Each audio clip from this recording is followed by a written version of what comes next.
Hello, everybody. How's everybody doing today? Great. Well, I'm Ed Briceño from Mindset Works. Thank you for being here today. I want to start by thanking you for the work that you're doing, not only to prepare your kids to thrive in the real world, which is obviously incredibly important, but in my book, what I'm most excited about the work that you're doing is in showing the way. When I walk into a new tech school, I see a type of teaching and learning that's happening there that pretty quickly becomes very apparent is very different from what's happening in other schools. And that is very apparent to all people who visit new tech schools. And you're showing the way and what's possible for all schools and for the education of all children. And I yearn for the day that that type of teaching and learning is happening in all schools, and that all schools are preparing kids to thrive in the real world, to be lifelong learners, and to make the most out of life. So thank you for the work that you're doing, and let's give a round of applause for yourselves. Thank you. So what we'll do today is, in this session, is learn about how to improve our ability to ignite students' inner drive, that active engagement in the learning process. And you're obviously doing a lot of great things in your schools, and we're going to talk about those things and identify what are those things that generate inner drive that you're already doing. And hopefully we'll also identify other areas of opportunity to further increase the ability of students to take charge over their learning. So what I would love for you to walk away with today is a mental model of how student motivation works, so that you can identify when you see a student that is not completely engaging in the learning process, what are some things that that student might need, and some specific strategies to create that motivation in students. And for some of you, that might be important because you realize that when students actively engage in the learning process, they make the most out of those learning experiences and they'll learn more and succeed. And for some of you, it will also be about your end goal that Sam talked about yesterday, that vision that you have for your graduates and what you want your graduates to be when they leave your schools, whether they are active citizens and effective citizens or lifelong learners. Students need to be able to take charge of their own self and their own learning in order to thrive like that. But I would love for you to take a moment to reflect on why you care about this issue of inner drive and student motivation. Because if we reflect on how this is relevant to us, we'll make most out of this learning experience and it'll generate deeper learning. So let's take a quiet moment for us to think, for each of us, why do we care about student motivation, and also what challenges you? You're doing great things to increase student motivation, but are there some students who are not as motivated as you would like? And what are those, where do you see those challenges so that we can then apply what we're learning today to those specific scenarios?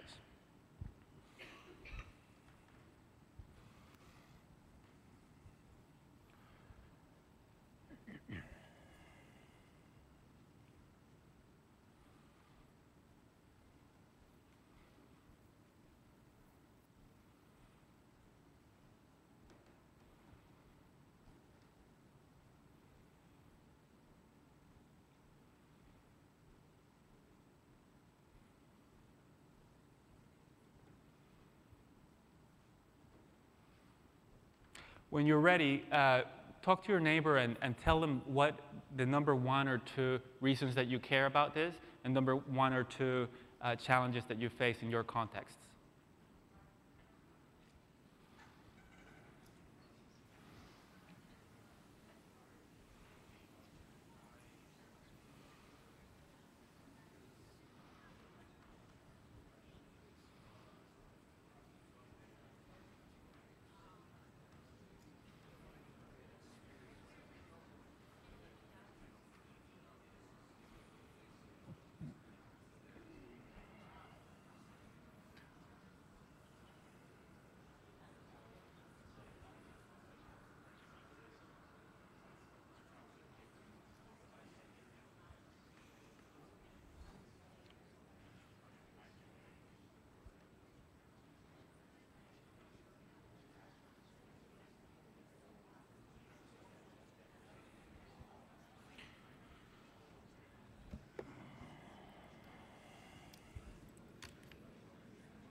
Thank you so much.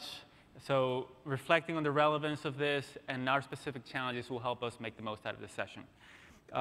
So I want to start by reflecting on what you're doing that is working really well and that's leading to student engagement, much higher engagement that I see in lots of other schools.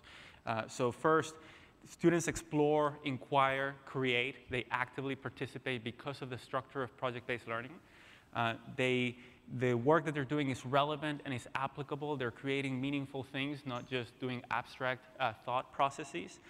They have choice very often in terms of what they'll study or what kinds of things they'll include in their projects. They have opportunities to explore their passions, which will also help them figure out their direction when they leave school and as they go through school as part of their life outside of school. You expose them to people outside of schools. Again, that helps them with all of this. You use technology, which is very engaging to kids, and it personalizes learning. That personalized and differentiated learning is also very engaging to kids because it keeps them in their zone of proximal development. And often what I've seen is there's a peer community of learners. Students are there to learn. They are there to explore the world together. And if they engage in those activities, they increase their social status, and that's really important. So this is awesome. This is wonderful.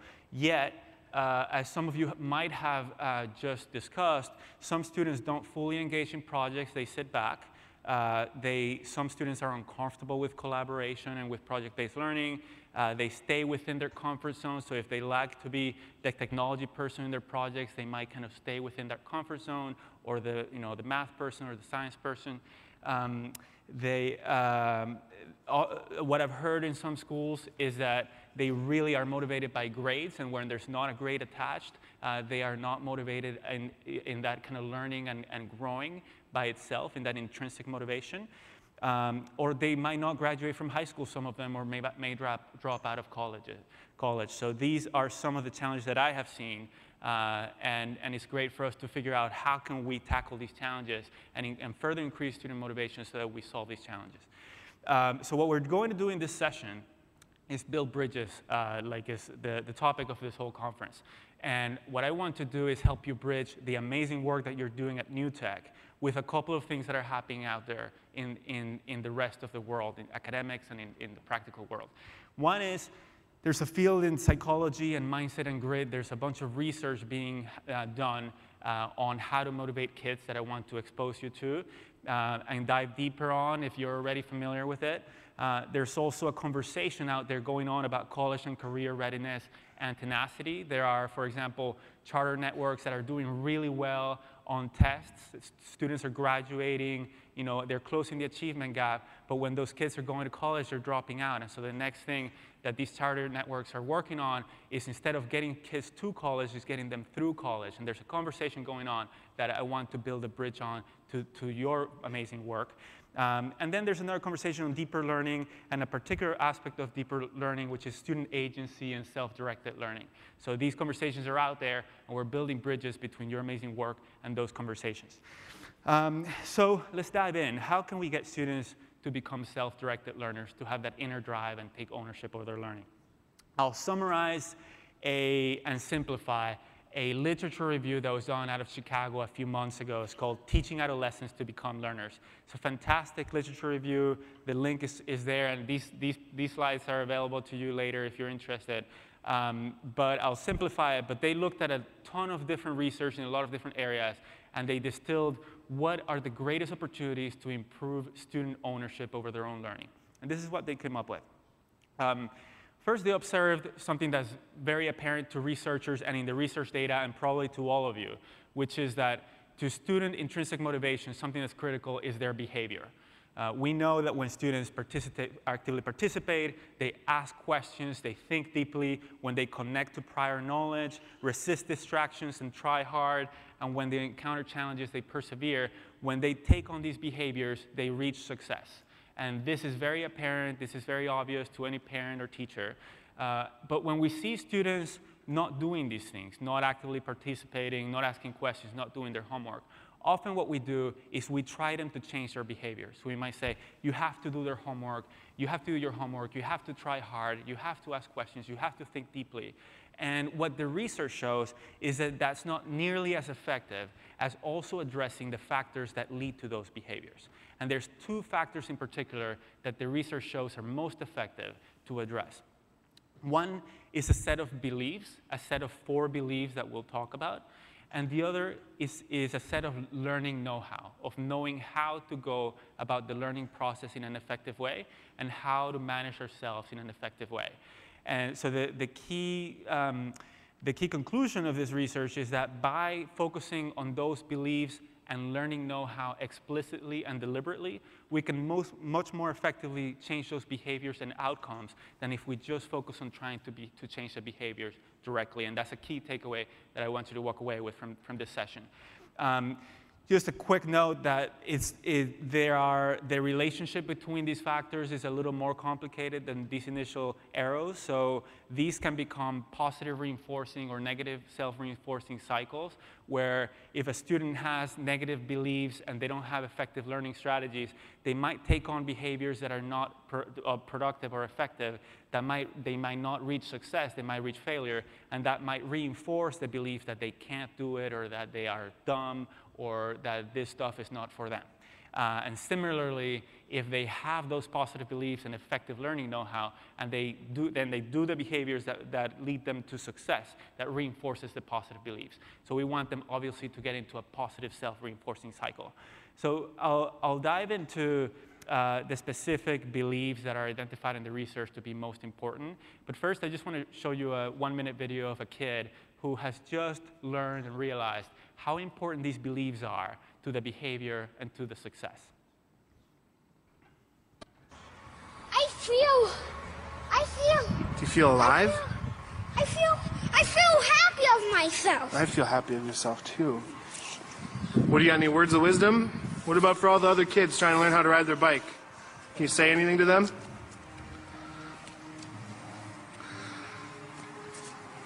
Everybody, I know you can believe in yourself. If you believe in yourself, you will know how to ride a bike. If you don't, you just keep practicing. You won't get the hang of it, I know it. If you keep practicing, you will get the hang of it, and then you can get better and better at it as you do it. Give me some thumbs up. Thumbs up, everybody! All right. For rock and roll!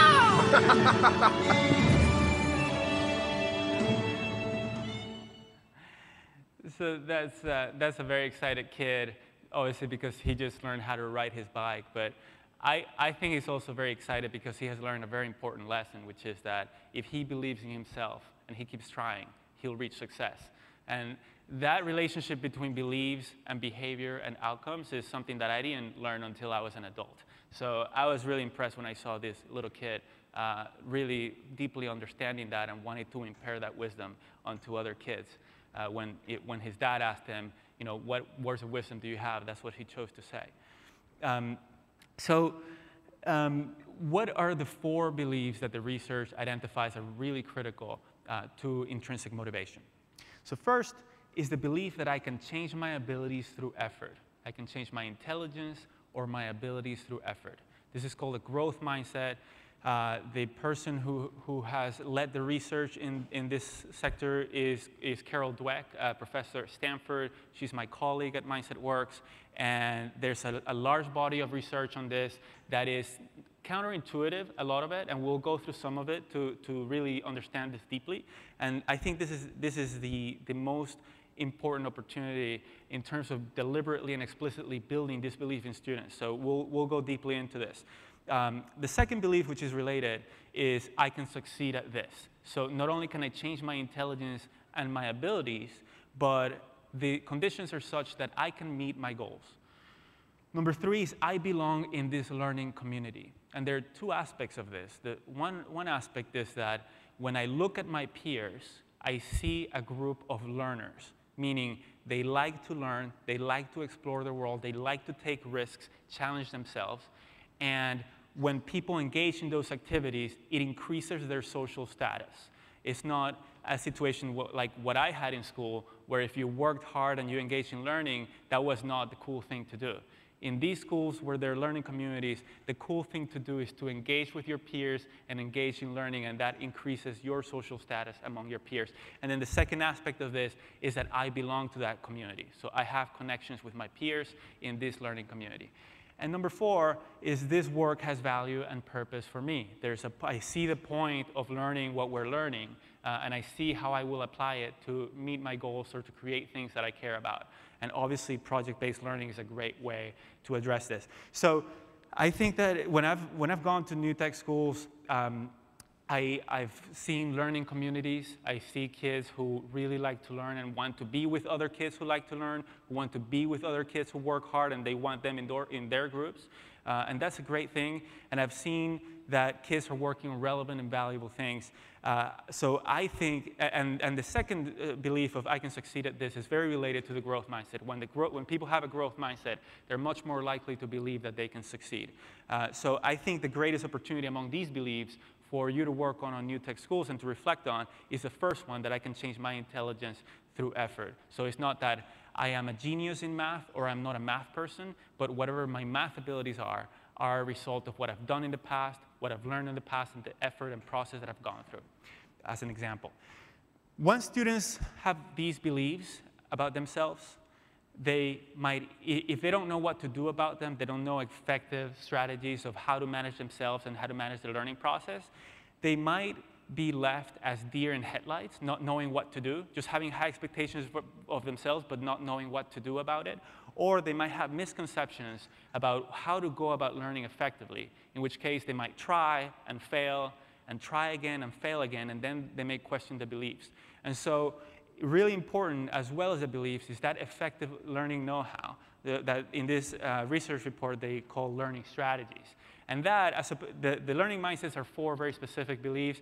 The learning strategies are a very long list of strategies. So if we think about how we as adults manage ourselves, how we manage our tasks, our time, our priorities, we all do it in different ways. And similarly, kids can find effective ways to manage themselves and their learning process in different ways. But what's important is that they learn how to do it in an effective way, and that we teach them how to do it. So it's a long list of strategies, including strategies to seek information, understand it, recall it, connect it to prior knowledge, strategies for monitoring their own comprehension, strategies to self-correct upon confusion or errors. So, when they get an exam or a homework back, how can they learn from that, for example?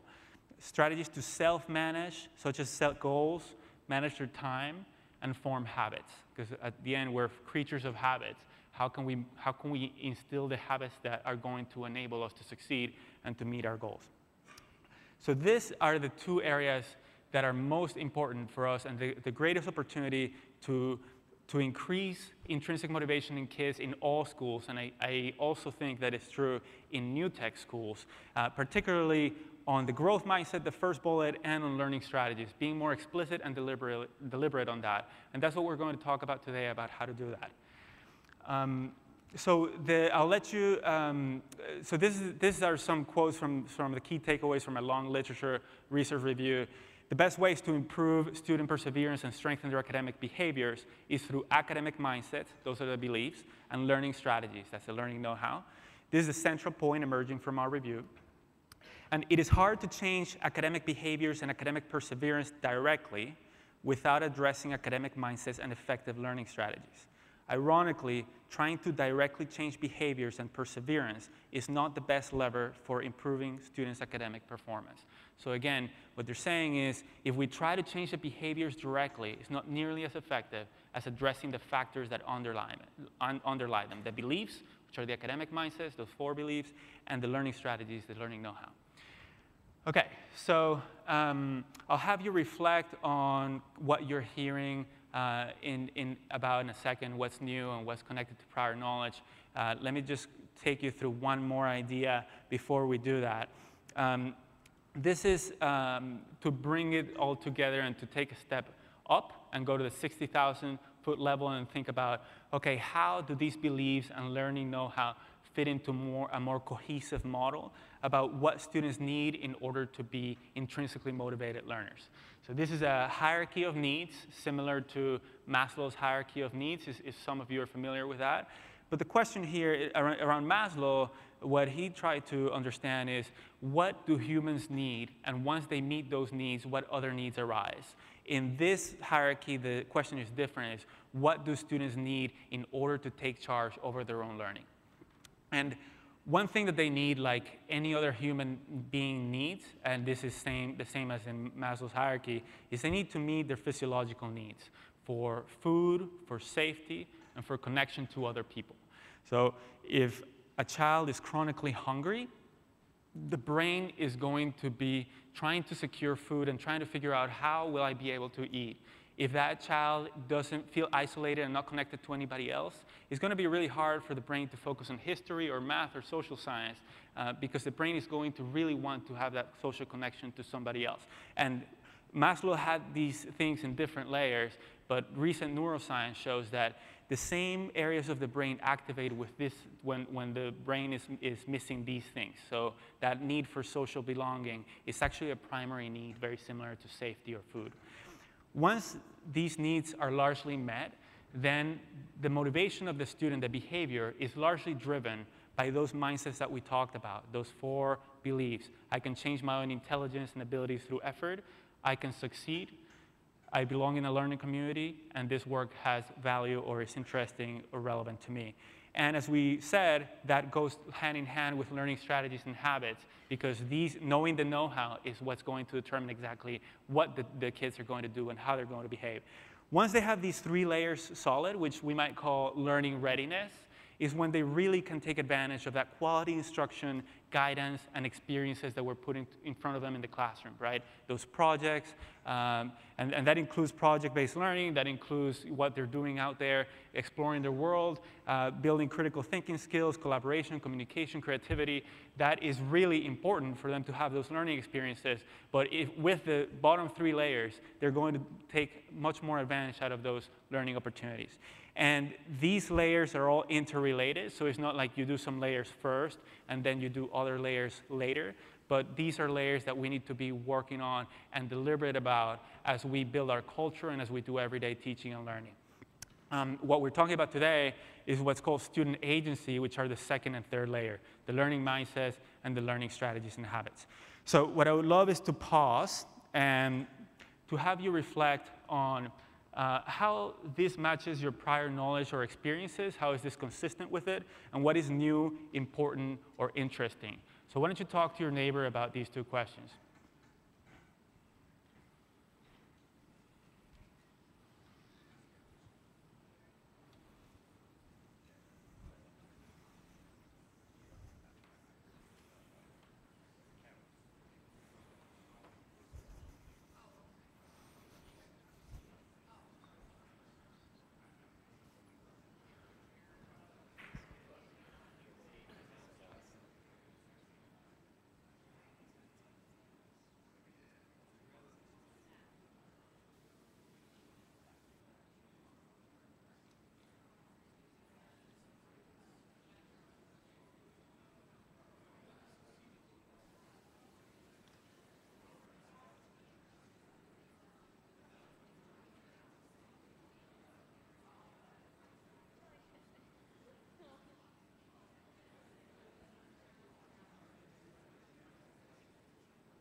You can email me. I have my email address there, and I can send it to you.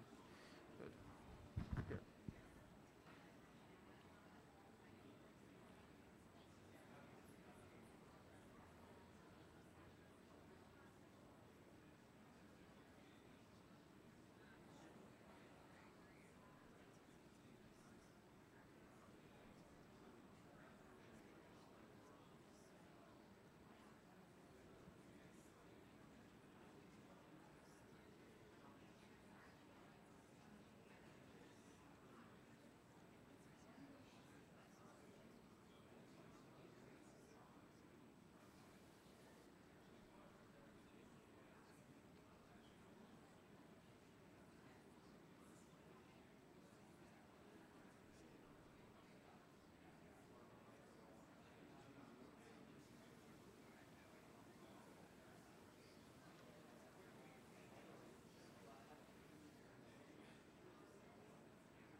Thank you.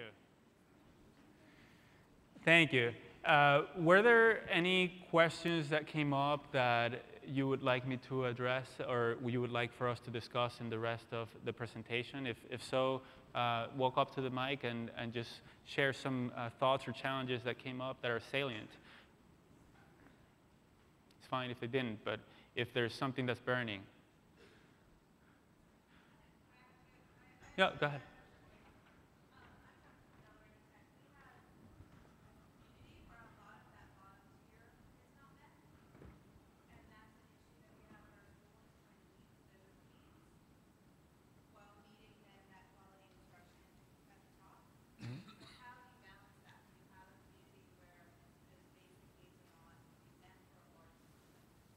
Mm-hmm. Great, thank you. Other questions? How do you go about changing their mindsets? Mm-hmm. Okay, great. Anything else? Sorry. Actually, I'm stuck with the mindset too because in my experience, the only difference between my A students and my F students is my A students recognize the need to know the stuff, whatever it is that they're learning. And my F students don't ever really buy into the fact that they absolutely do need, say, algebra. They buy into the fact that their parents can't help them because they don't need it, they've never used it, so why should they? And that's that mindset I think we should really focus on because that's the biggest difference between A students and F students. Mm-hmm. Not ability, not how well they can learn, not how much they work or lazy or anything like that. It's a matter of how much they need to know. They internalize the need to know what we're trying to teach them. And that's wonderful. Thank you for sharing that. And it's awesome to realize that all these kids can do it, right? They all have the ability to do it. And it is their beliefs about themselves, their beliefs about that they have in their head that are holding them back. So we'll definitely talk about how to build those mindsets. Anything else? Did I see a hand over here? Sorry, go ahead.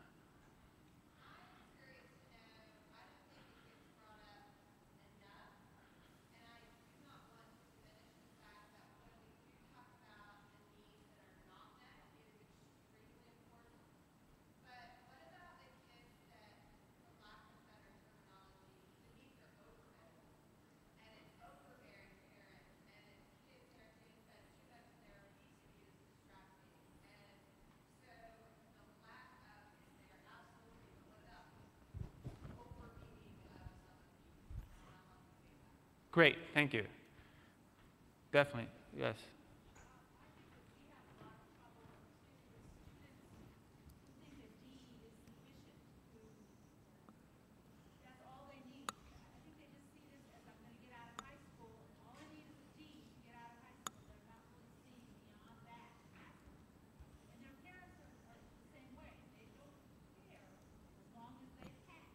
Mm-hmm.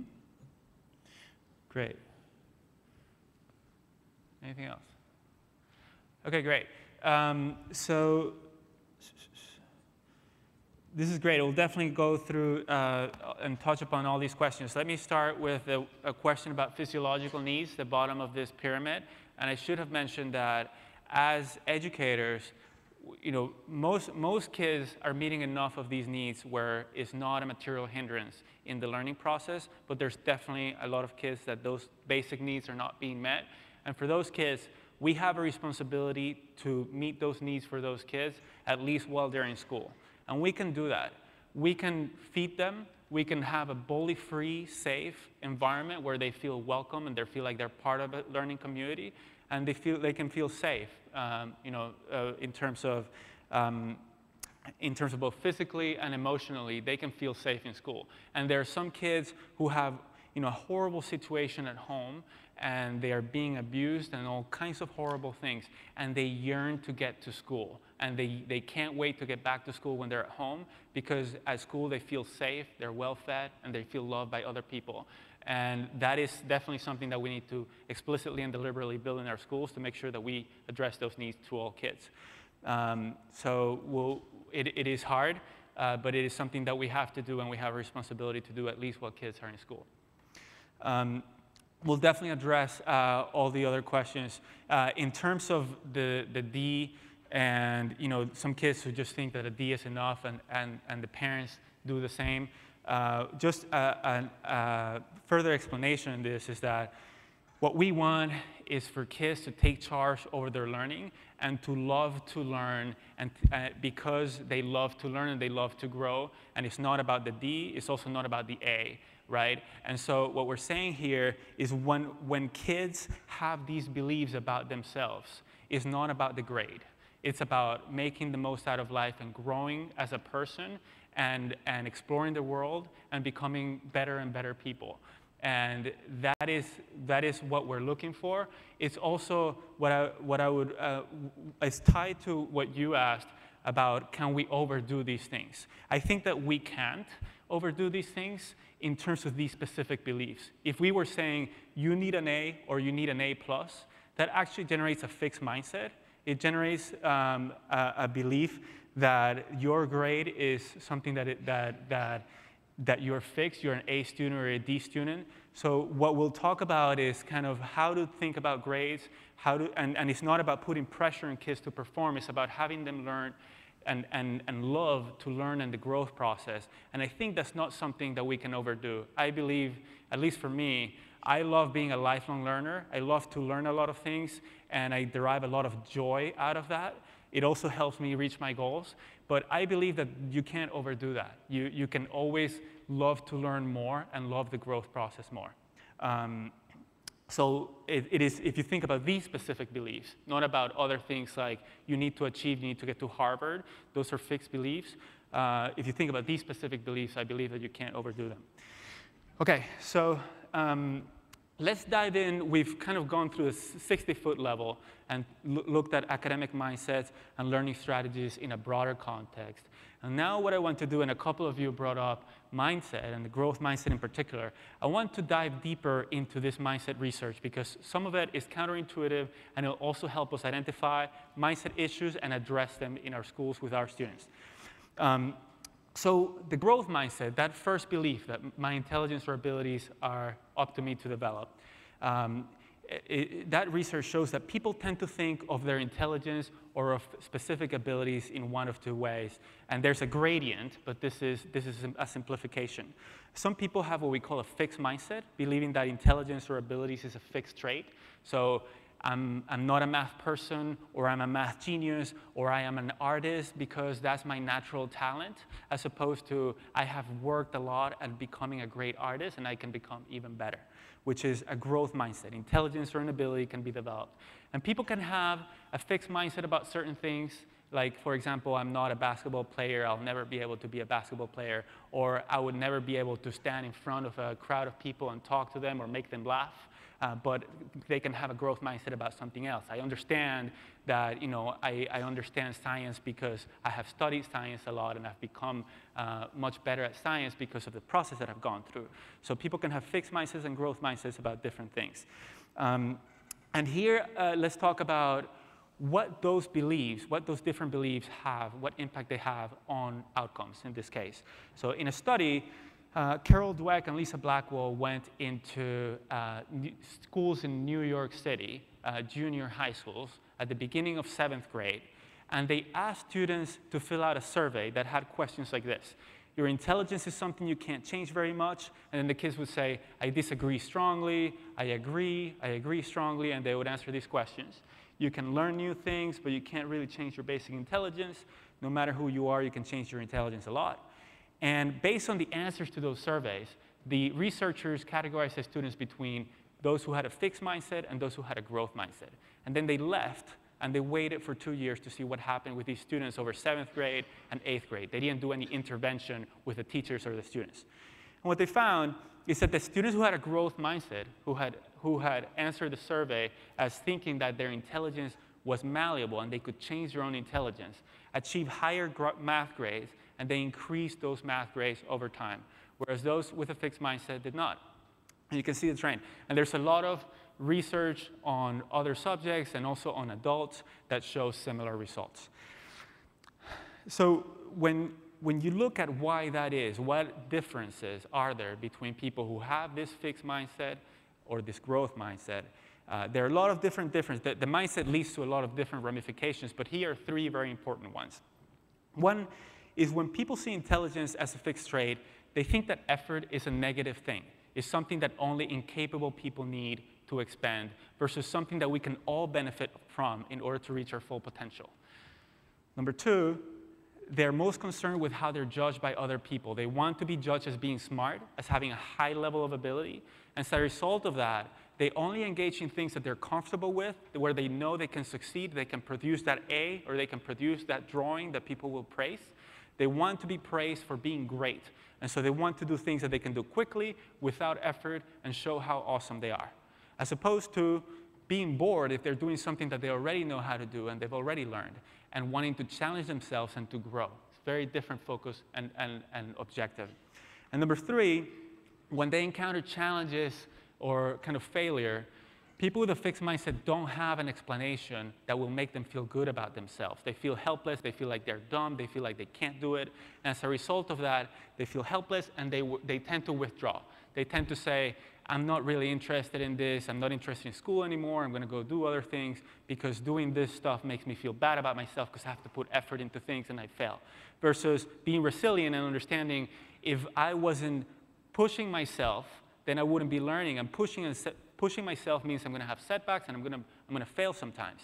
So we're going to need to find other strategies and work hard in order to overcome this adversity. Another study that is great to increase our understanding of mindset is one that I'll describe right now that talks about these three factors. It'll explain some of these factors in a deeper way, and it'll also start to give us guidance into how we can influence these mindsets, these beliefs in students. In this particular study, the researchers had fifth graders do a nonverbal IQ test that looked like this. It was a set of puzzles where the kids were trying to solve the puzzles, and the puzzles were at an appropriate level of difficulty for their grade level, their fifth grade level. And after the set of puzzles, the kids were randomly assigned to be told one of two things. To some kids, the teacher in front of them said, wow, that's a really good score, you must be smart at this. That's what we call intelligence praise or fixed mindset praise. And to other kids, they were told, wow, that's a really good score. You must have tried really hard. That's what we call effort praise or process praise or growth mindset praise. So there's a bunch of things that happened after the kids were told this that I'll describe. But the only difference between these two groups was this little sentence. You must be smart at this, or you must have tried really hard. You must be smart at this creates a fixed mindset in kids because they're learning, oh, people are smart or they're not smart, and this person is judging me as to whether I'm smart or not. That's what they're learning from that sentence, as opposed to you must have tried really hard is saying, you know, when people succeed it's because they tried really hard and it's because of the process they engaged in. That's what they're hearing when we're saying these things. So the intelligence praise put them in a fixed mindset. So after they were told this, they did the first set of puzzles, they were told one of these things. They were asked, okay, we're going to do a second set of puzzles. Do you want to do an easy one or a hard one where you'll learn out of it? And guess what happened? The kids who were told that they were smart chose to do mostly the easy puzzle. About 60% of them chose to do the easy set of puzzles. The kids who were told you must have tried really hard, 90% of them chose to do the hard puzzle. Now, just this result alone, I think is amazing. How incredible would it be if all kids wanted to challenge themselves and do hard things at school? Just one little sentence created this very different motivation in kids to be wanting to challenge themselves or to do something quickly and correctly to be told that they were smart. So this alone is a key takeaway, and out of this shows how dangerous it is to tell kids that they're smart or that they're talented. So this is, I think, a really great opportunity for us to reflect. Are we saying that to kids, and are we hearing that around us with our best intentions, trying to increase their confidence? Because you know, it is actually encouraging them to take on easy things, not hard things. So after the kids chose to do an easy puzzle or a hard puzzle, the researchers said, well, you know what? I actually have one set of puzzles here. It's pretty hard, but that's OK. We'll just do the hard set of puzzles and they had the kids do that harder set of puzzles, which was much harder for them. And the kids kind of struggled. They met with failure. It was difficult for them, and they struggled through that experience. And then after that hard set of puzzles, all the kids were given a set of puzzles that was like the first one. It was of an appropriate level of difficulty for their grade level. And what the researchers found is that the students who were given the effort praise, who were told, you must have tried really hard, you must have tried really hard, that's a really good score, they did better in that third set of puzzles than in the first one, while the students who were told, you must be very smart, did actually worse in that third set of puzzles than in the first one. There was also a control group that was just told, wow, that's a really good score, and they did slightly better. But this, I think we can learn a lot from this chart. One question I would have for you is, why did the students who were told that they must be smart did worse in the third set of puzzles than in the first one? It was a performance assessment, right? Like we'll encounter in the Common Core, where kids were being asked to do something. We know that they can do better because they just did better in a similar exam, a few moments ago, and now they're doing worse after we told them that they must be smart. Why is that?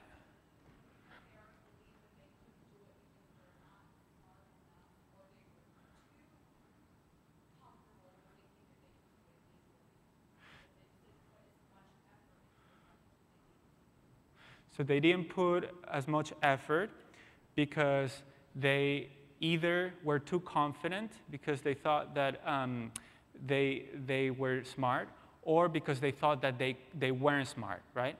And why do you think that they might have thought that they weren't smart if we just told them that they're smart? I mean, we told them that they're smart. We didn't tell the other kids they're smart. They failed. They don't believe it's authentic.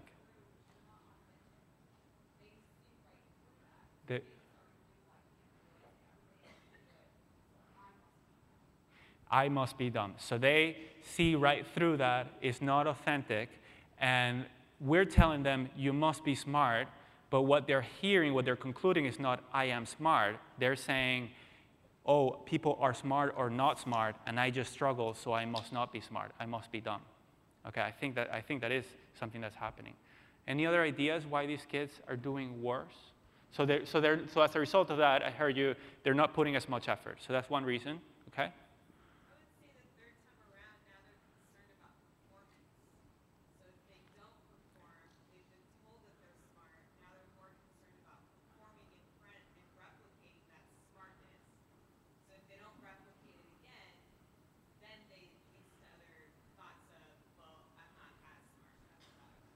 Thank you. So they are more concerned about performance. There's more at stake, and there's more in that grade because people are judging them on whether they're smart or not.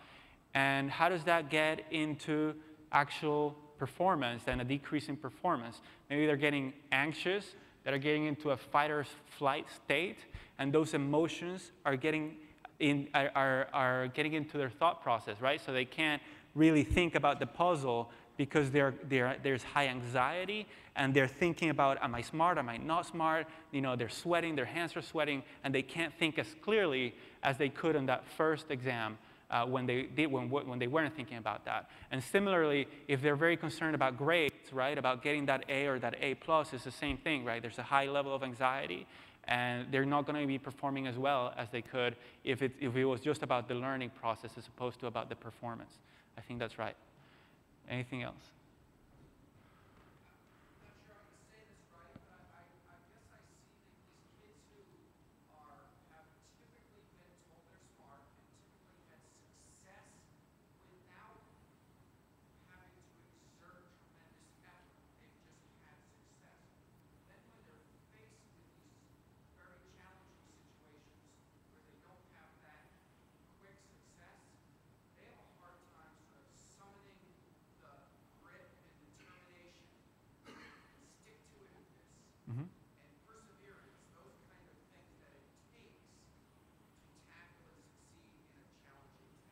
Mm-hmm.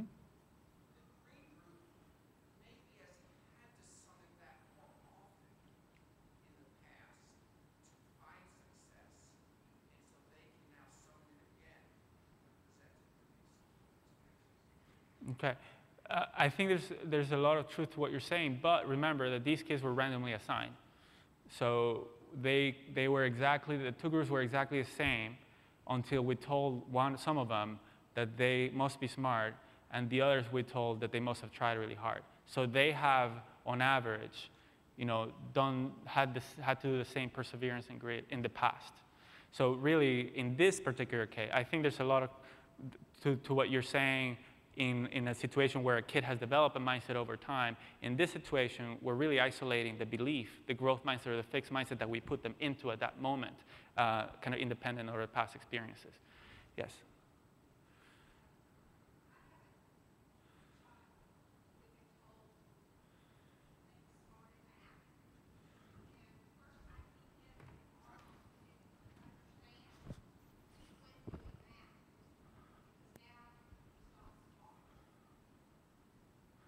You have a child who was told what, sorry? Yeah? Mm-hmm. Mm-hmm. Mm-hmm. Mm-hmm. They shut down. You're smart or you're not. That's right. And so you're saying that's what might have happened with the kids here when you told them you were smart. They stopped working because they concluded they're not smart. Great. Thank you.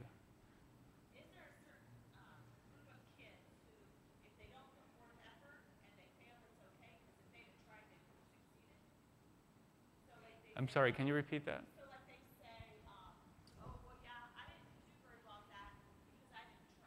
Mm-hmm.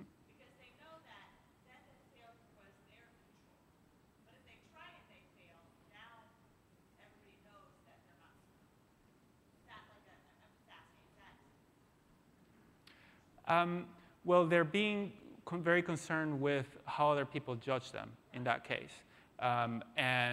And so what we're saying is when people have a growth mindset and they are concerned with their growth and their learning, they realize that they're going to be able to perform better in the future if they try over time and grow over time. So they're not as concerned with what will happen in the short term in terms of the results in the short term, but in terms of, they know that they're going to be able to achieve greater things if they do try hard. So it's not about the short term, but about kind of the growth process and the continued growth process. So that might be happening, but I think it's the same answer of working on these beliefs in order for them to think in this way, to get them to engage and to put effort into things.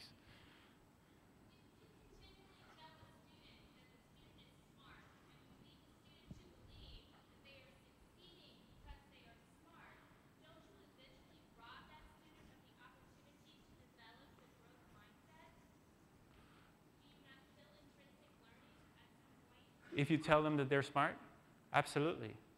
Yes. Telling them that they're smart is very dangerous.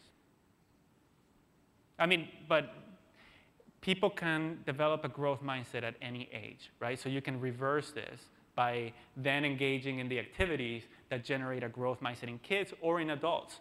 There's been research in the workplace that shows that you can do things in the workplace with adults to put people in a growth mindset and to develop a growth mindset in adults. So it's never too late. I have two related questions. I work with a teacher who has what I would say is a fixed mindset when it comes to student learning. He teaches biology and advanced biology. He firmly believes that there are students who are not capable of learning the advanced content in his classes. Mm-hmm. Is that possible? I mean, what are the limits to this talk? I mean, I can't. Can I actually take a student who has a lower IQ and talk him up to it? How high can that performance go? Mm-hmm. Well, and yeah, I'll address that. One more question, yeah? Well, so they were told you got a very good score, you must be smart, or you must have tried really hard after the first one, and then after the difficult one, what were they told? They were not told anything. So what I'm thinking is, so they were told you're very smart after doing a moderate level one, and then they're given a difficult one, they probably failed in their minds. Mm-hmm. So now they just failed, and so So now they're given another one, but they just experienced failure Mm-hmm. in their minds. Mm-hmm. Whereas the ones that gave effort saw that their effort got them somewhere in the difficult one, or maybe they looked at it more like I had successes, and so now they're continuing that with the modern one. Yeah, I mean, all the kids struggle in the second one, right? So all of them experienced struggle in the second set of puzzles because it was really hard. Some of them made the explanation of, I must not be smart. And all of them experienced success in the first one, because some of them experienced success and were told they were smart. Some of them experienced success and they're told they must have tried really hard. But they all experienced success. And in the second one, they all experienced struggle. Some of them made the explanation of saying, I must not be smart. And some of them said, you know, this is a hard puzzle. I'm trying really hard and learning from it. So the process praise turned them into learners, and they made the second the most out of that difficult puzzle. Or they did the second puzzle and they were not thinking about the puzzles. They were thinking about, you know, I must not be smart. What is this person thinking of me? And they weren't learning. So if you think about why does the effort praise group, why did they do better in the third test than in the first one? A lot of it has to do with the fact that they learned from that second set of puzzles. It was hard, and they were putting effort into things. They were focused on the puzzle. They were learning about colors and shapes and how to do puzzles. And when they were given a third puzzle, they had learned something, which is what we want them to be doing in school. So telling them, you must have tried really hard, turn them into learners. They make the most out of that learning experience. But telling them, you must be very smart, turn them into non-learners, and then they create a lot of emotions, and they start worrying about whether they were learners or not. And they did worse than they did the first time on That's the right. same level. Yeah. But maybe they're demoralized by the difficult one. They are demoralized by the difficult one. And so what are we trying to do when we tell them, you must be smart at this? We're trying to increase their self-esteem and their confidence. And you just say that they're demoralized. So it has the opposite effect of our intention.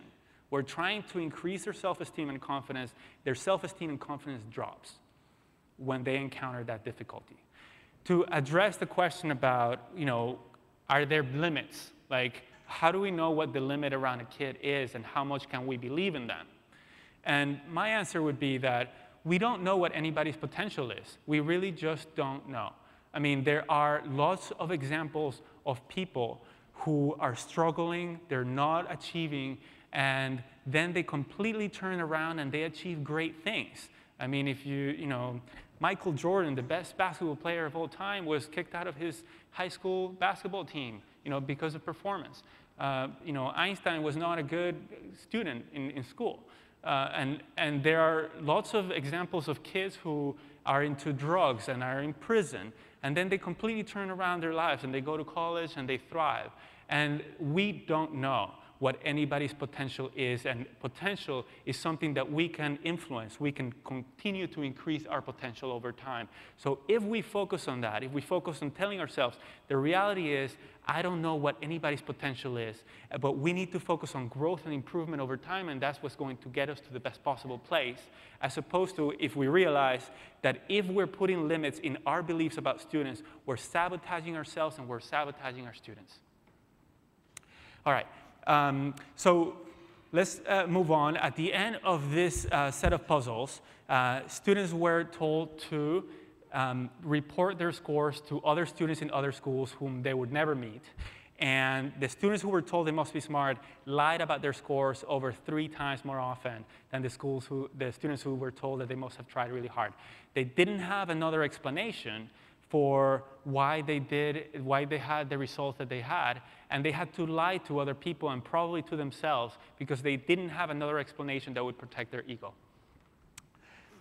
So let's reflect on in order to empathize with our students and with a fixed mindset, it's helpful for us to reflect on when has a fixed mindset about yourself held you back, you know, about a particular thing. Most people, most of us, have had fixed mindsets about certain things, and that has affected our behavior and our results. So, you know, here's some possible areas in terms of creating art or poetry or mastering a particular sport or a particular subject area like math, physics, history, reading.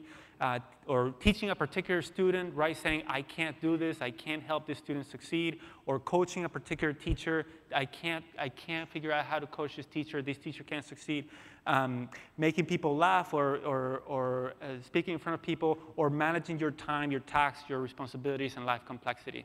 Why don't we briefly share with a neighbor, when you have experience a fixed mindset about yourself, try to come up with something. If you can't, then try to reflect on a fixed mindset that you have seen in somebody else.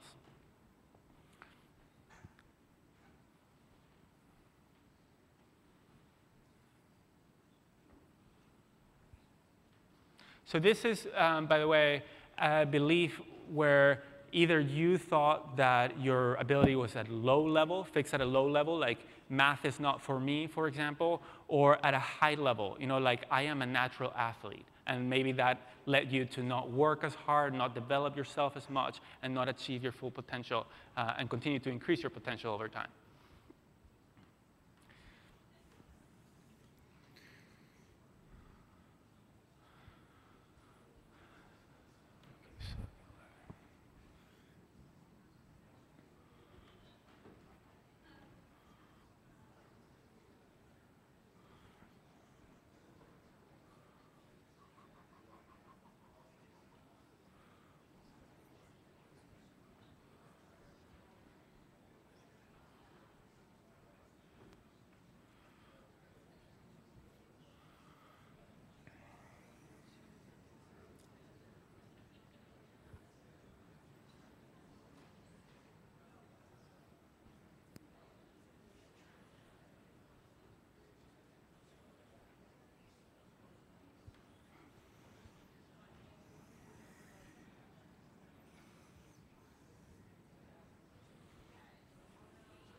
All right. Thank you. Okay, one last study that shows that we can cultivate a growth mindset in kids, and then we'll move into specific practices on how we can do this. In this particular study, the same researchers, Lisa Blackwell and Carol Dweck, went to schools in New York City, and they taught a workshop to students. And to some students, they taught a workshop on the brain, how it works, how, what the structure of the brain is, and also study skills, so those learning strategies. And to half of the students randomly assigned, they also taught as part of that course explicitly that intelligence can be developed, that intelligence is something that we can change. And as a result of the workshop, the students turned around their math grades. Their math grades had been declined over time. They adopted a growth mindset, and they started doing better in math. The chart on the right, which is not showing up, shows that when teachers didn't know that students were in two different conditions, but when you asked them which students had benefited the most out of the workshop and had transformed their motivation, so they were asking questions, they were taking charge over their learning visibly, they identified 3 times more kids in the growth mindset group than in the control group. And those kids were being taught through science that the brain changes and that we have the ability to change our own brains and the ability of the brain to function. So that is one way that we can develop a growth mindset in students, is foundational knowledge we believe that everybody should know and that we can rely on and talk about on a daily basis once everybody has that common knowledge and language. Finally, on the research side, research also shows that working on a growth mindset benefits all children, but it benefits the most the children who face negative stereotypes, such as girls in math and minority students. So as a result of having an explicit and deliberate work on mindset, you increase the achievement of all students, but you also decrease the achievement gap. All right, so let's talk about practices and specific things that you can do in your schools to develop a growth mindset and effective learning strategies in children. It starts with culture, so it is really important, and the best way to do this is to come together as a staff to talk about these issues and figure out how are we going to be cohesively adjusting our practices so that we're using common language, we're using common practices that is fostering these learning mindsets and learning strategies in children. We'll talk about what those practices are. But it's really important for kids to be perceiving that a teacher has a growth mindset and go to the next classroom and be perceiving the same from the next teacher. And it's helpful when those teachers have the same language and can rely on that common understanding that can be supported and deepened on a daily basis.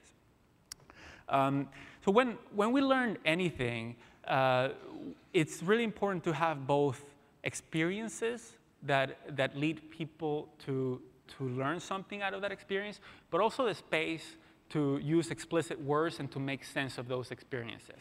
So, even if you're talking about sports and a sports team, you don't just learn by going out into the field and playing. The best way to learn is also to come as a team together later and watch videos about what happened and talk about, here's the situation that was happening here, how can we better respond to this situation in the future, and talk and use explicit words to make sense of those experiences and be able to learn and transfer that knowledge in the future to other situations. So the same thing is true when we're learning anything, or learning mindset or any other things. So I think that something that's really important that you're doing in new tech schools is at the top of this triangle. In traditional schools, when we think about instruction and content and what we're teaching kids, we rely only on explicit words. There's a teacher talking and students talking. And one thing that you're doing that is wonderful is you're providing experiences for kids to really learn what they're learning more deeply. But you're also using explicit words. You're also putting frameworks in front of them, talking and reflecting about those experiences. And it's a combination of those two things that is generating deeper learning.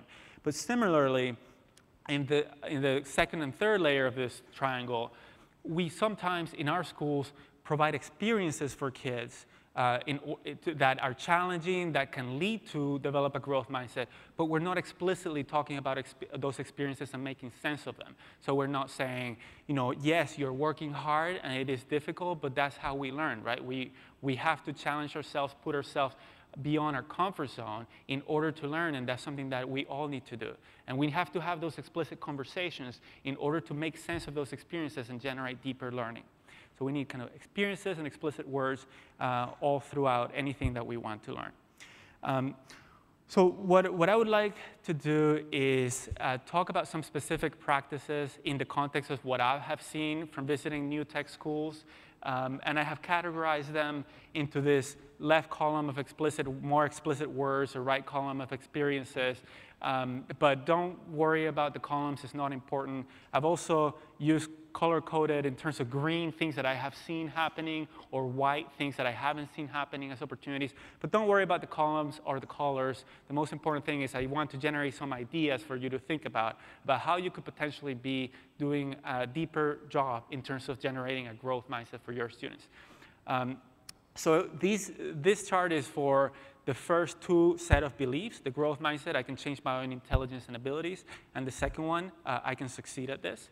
And the first is that what I've seen in new tech schools is that teachers are committed to the success of all students. And for the most part, that's what I've seen is teachers believe that all kids can get to college and thrive in college and thrive in the workplace and in their lives. And that's obviously really important. Students are getting from that they can succeed.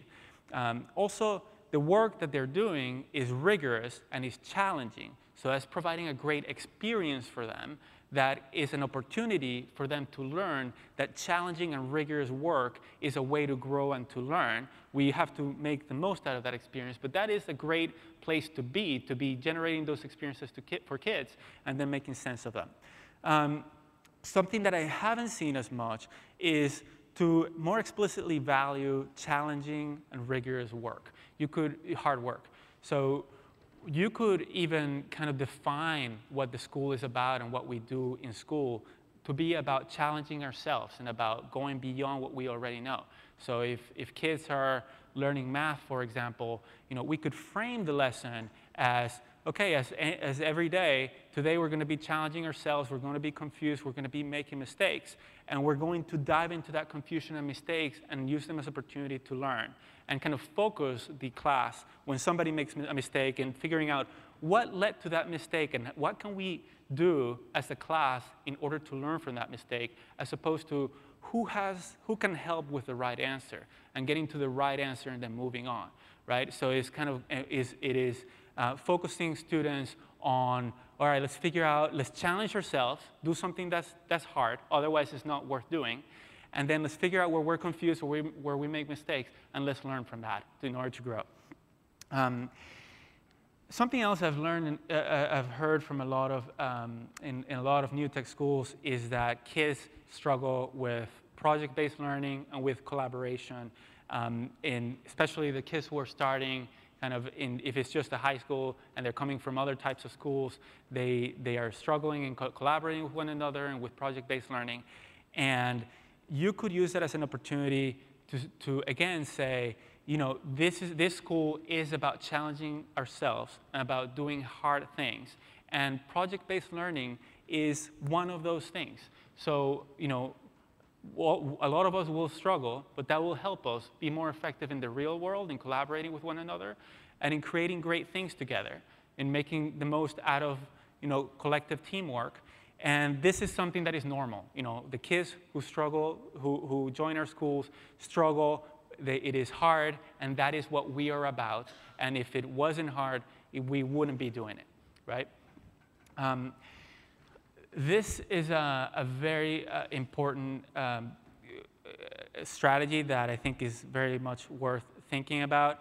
It is establishing the foundational knowledge on how to manage our learning and ourselves. So coming together as a staff and saying, what should all students and all adults know about the learning process, how learning happens, how we can manage our own learning process, and how to manage ourselves?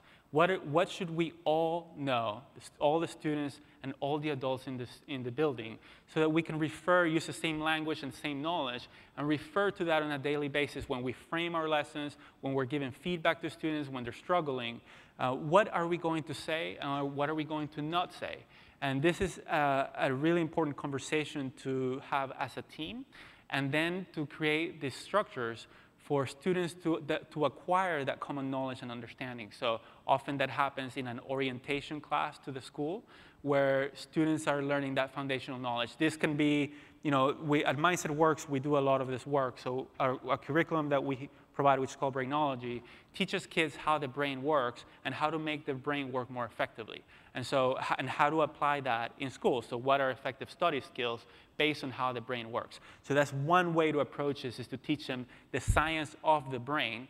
And once they are learning that science, they're taking that as truth. They're taking that as, here is what the science says about how the brain works and how I can change my own ability to think and to do things. And that develops a growth mindset, and that also develops effective learning strategies. Another big area of potential opportunity, is how we give feedback to students. Often we give feedback to students with grades, which is great. Sometimes those grades are just about performance, which is fine. But it's important to give them feedback on the work and their behaviors, on their choices, on the process that they're undertaking in order to learn. And so that can be incorporated into a grade. That's okay. Ideally, that is kind of separated from the performance, so that it's clear to them how they're performing and how they're behaving. And they're getting very clear feedback on both of those scenarios. Something to think about in this area is, can you have students give feedback to one another on their choices and their behavior and their teamwork? Because they're closest to one another when they're operating in teams and they're collaborating. So could you be training students on how to give effective feedback and have the structures in place for them to regularly give feedback to one another on how much they're contributing to the team and what they could do to be more valuable contributors to the team and to help one another in that way.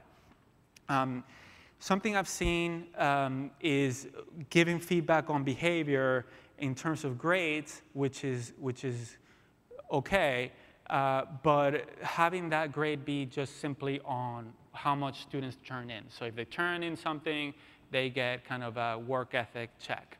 And ideally, you want to be giving them more substantive feedback, right? Like, here is what I saw you doing in this assignment. You know, you're generally taking on the video creation task for your project. Here, you did something else. You were the interviewer for this person that was outside your comfort zone. I love that. This is a fantastic thing. Way to work hard and to put yourself outside of your comfort zone.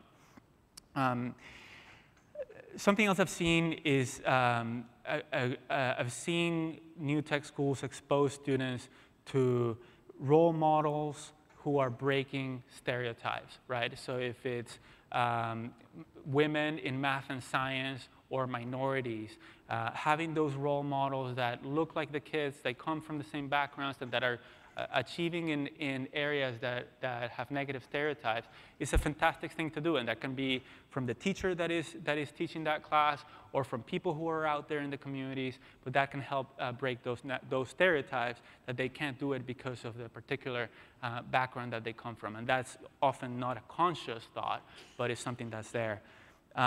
Similarly, I love for students who have graduated from the schools to come back and talk to students about their experiences, about how they have succeeded, what they have done after school, so that students are kind of thinking about, okay, here's what I could do after school, here's how the work that I'm doing here is relevant and is preparing me to succeed in life beyond school.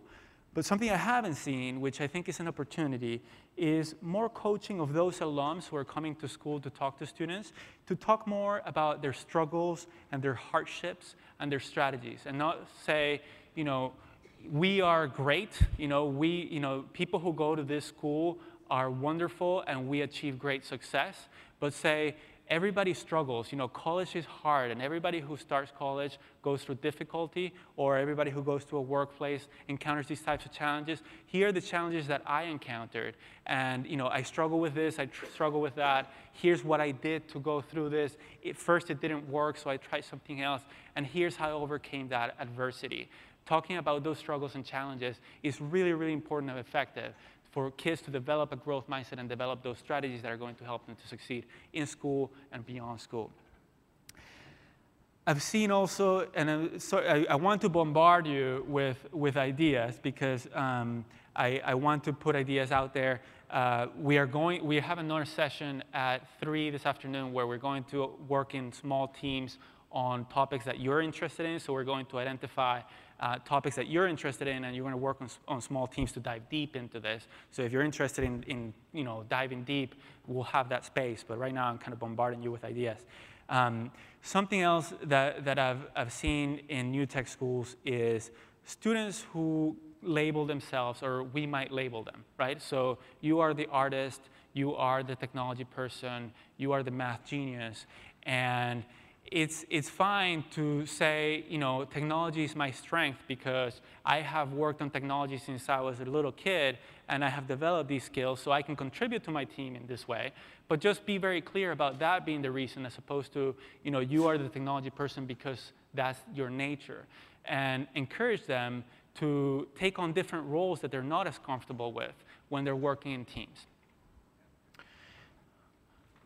We talked about in some schools, and I see this in lots of kind of schools that are high performing, they're very focused on grades, they're very focused on students getting A's, and that can backfire. That really can backfire. It generates a fixed mindset in students because they start being worried about performance, as we talked about before. And if they start struggling in the future, whether it's middle school or high school or college, they're going to think, oh, I'm no longer an A student. So